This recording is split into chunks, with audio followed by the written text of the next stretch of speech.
Good evening. I'm Dorothy Sherman. Thanks so much for joining us for News 12 now at 11. A Grundy County woman says some people are stealing things from her sister's grave. News 12's Robin Estabrook joins us in the studio with our top local story.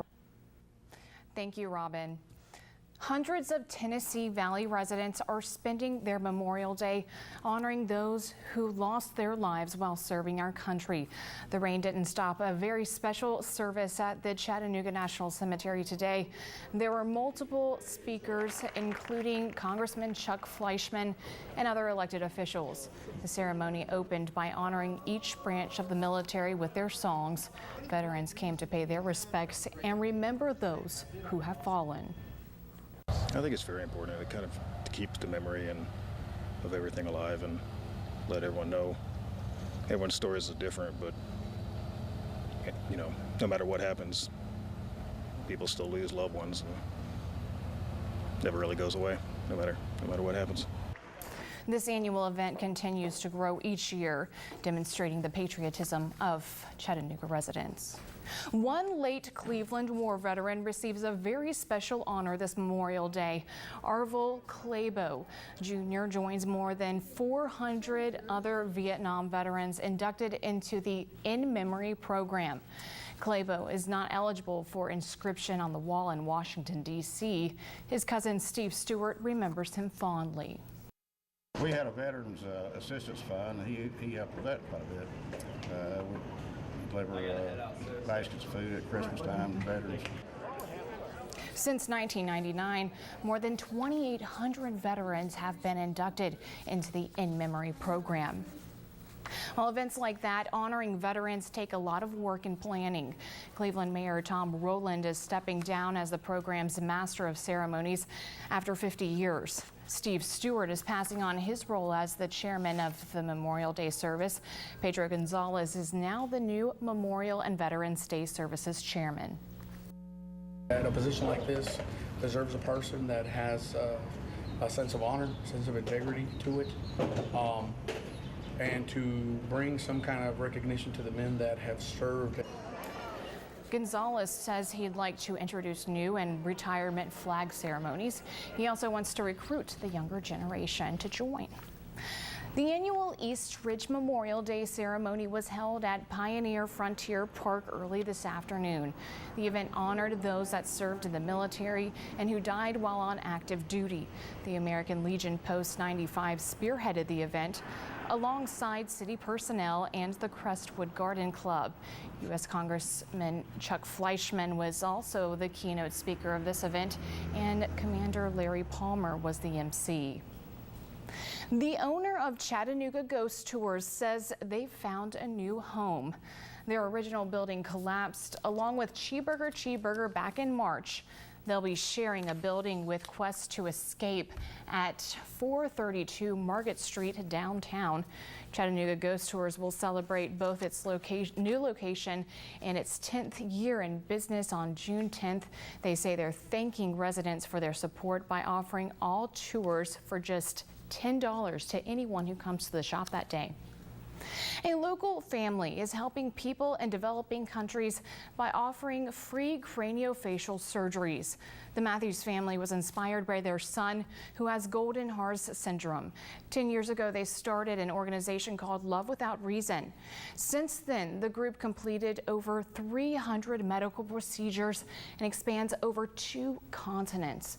The organization's president says because of the care their son received, he's overcome many mental and physical obstacles and doesn't have to rely on special assistance. They want to share their story and help others less fortunate.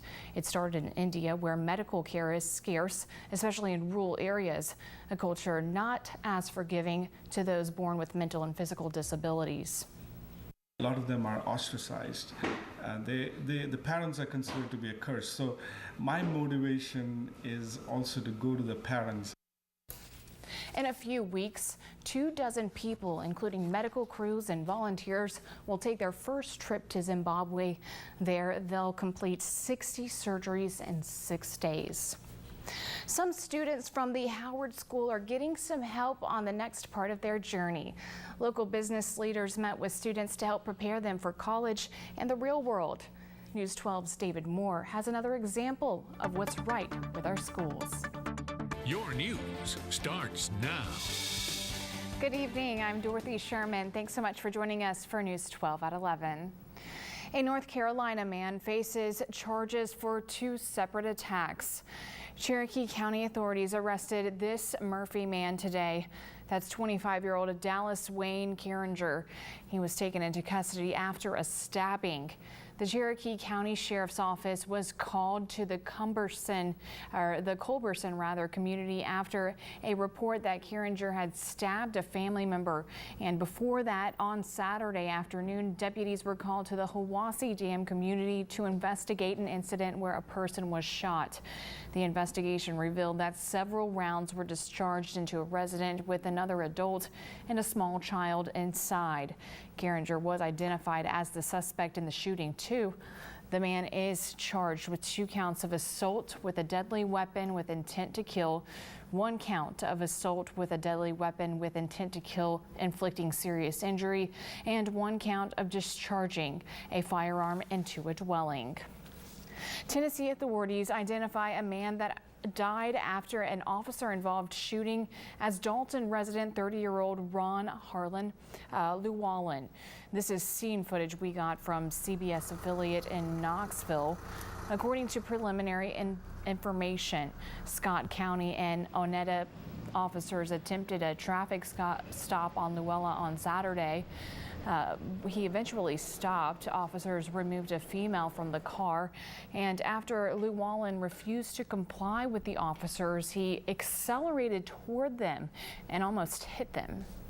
At some point during the confrontation, accelerated, driving towards officers, nearly striking them. That resulted in officers firing shots at the vehicle, which continued to pull out of the business and travel northbound on Alberta Street a short distance before crashing. He was pronounced dead at the scene. Llewellyn has had issues with law enforcement before. It appears the man had been arrested in the past for criminal charges in Whitfield County, including burglary. The Tennessee Bureau of Investigation is investigating the case. Bradley County detectives are investigating the death of a child. Authorities say it happened yesterday evening. Deputies responded to a home on Lowry Street Northeast after they got several 911 calls. Inside, they found an 18-month-old child that had died. Officers are in the preliminary stages of the investigation, but foul play is not suspected at this point. The body was sent to Chattanooga for an autopsy to determine the exact cause of death. A suspect is in custody after a shooting spree that left 8 people dead, including a sheriff's deputy in Mississippi. Weijie Zhang has the details from Washington. So what's next? Starts now. Good evening, I'm Dorothy Sherman. Thanks so much for joining us for News 12 at 11. Traffic is moving on I-75 after a multiple vehicle crash that shut down a section of the interstate. That's tonight's top local story. It happened just a few hours ago at Interstate 75 northbound in Hamilton County. According to the Tennessee Department of Transportation, there was a multiple vehicle crash at mile marker 2. It was reported around 8:30 this evening. Left lanes were blocked and affected northbound traffic. Chattanooga police say 1 car flipped over on its top. There were minor injuries. The area seemed to be pretty clear just before 10. An ATV accident in McMinn County sends 2 to the hospital. Dispatch tells us this accident happened somewhere around this area, around County Road 54. They say it happened this evening. The extent of the injuries are unknown at this time. A pedestrian is dead after attempting to cross the road at night. Chattanooga police say they got a call about a traffic crash before midnight. They say a pedestrian identified as 29-year-old Richard Anderson II was struck by a car and died. Preliminary facts indicate the incident happened in this area.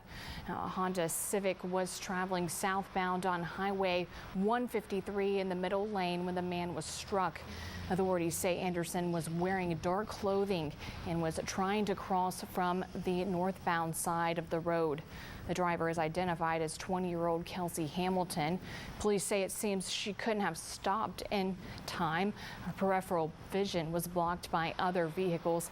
The man's dark clothing could have also been a factor in the crash. Police are investigating. Longhorn Steakhouse in Chattanooga team members are getting together to support an employee that's in the hospital. They're raising funds and hoping for a positive outcome after a very tragic accident. Brandy DeLashment is a manager at Longhorn Steakhouse. She's also a mother of 4 and a wife who will have been married for 7 years on Monday. Her husband also works for the restaurant. She's my best friend. Isabella Ford is a manager at Longhorn. On Tuesday, she was at a meeting when she got a frightening phone call. Ford says that's how she found out Brandy was being taken to the hospital following a tragic car accident. She's the strongest person that I've ever met, and she's an amazing woman, and she's fighting to get home to those babies. To show their support for the beloved employee, Brandy's Longhorn family decided to have a fundraiser by holding a pancake breakfast and opening restaurant doors early Saturday. Pancakes and sausage. We're asking for $5 at the door for donations. All the proceeds go to Brandy and her family.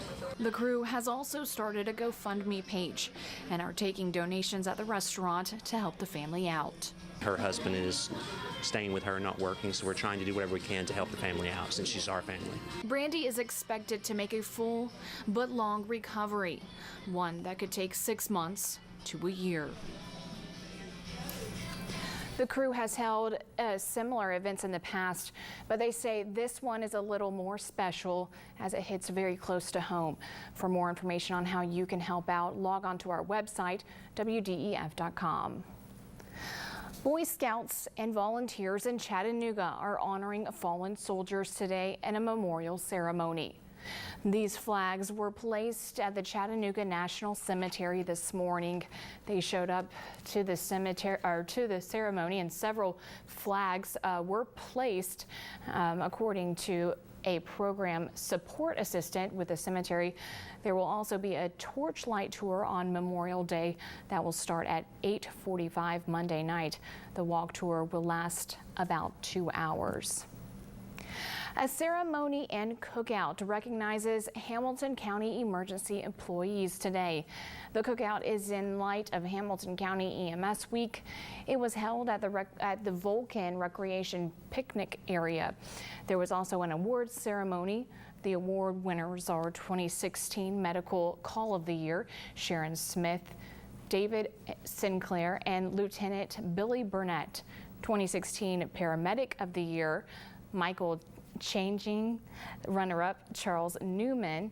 2016 AEMT of the Year, Natasha Whitmire, and the 2016 Trauma Call of the Year went to 32 people that responded to the Woodmore bus crash. A well-known singer, songwriter, and keyboardist, Greg Allman, has passed away today. That's according to his website. The famed musician was part of the Allman Brothers band that rocked the 1970s. He was a founding member of the band, which was started in Macon, Georgia. And he wrote several hit songs for the group, including Midnight Rider. His website says Allman passed away peacefully at his home in Savannah. He was 69 years old.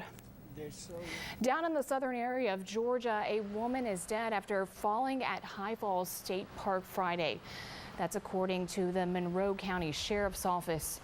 They say 37-year-old Danielle Flanagan was at the park with her husband and child when emergency crews arrived. They performed CPR on the woman and got her to breathe again.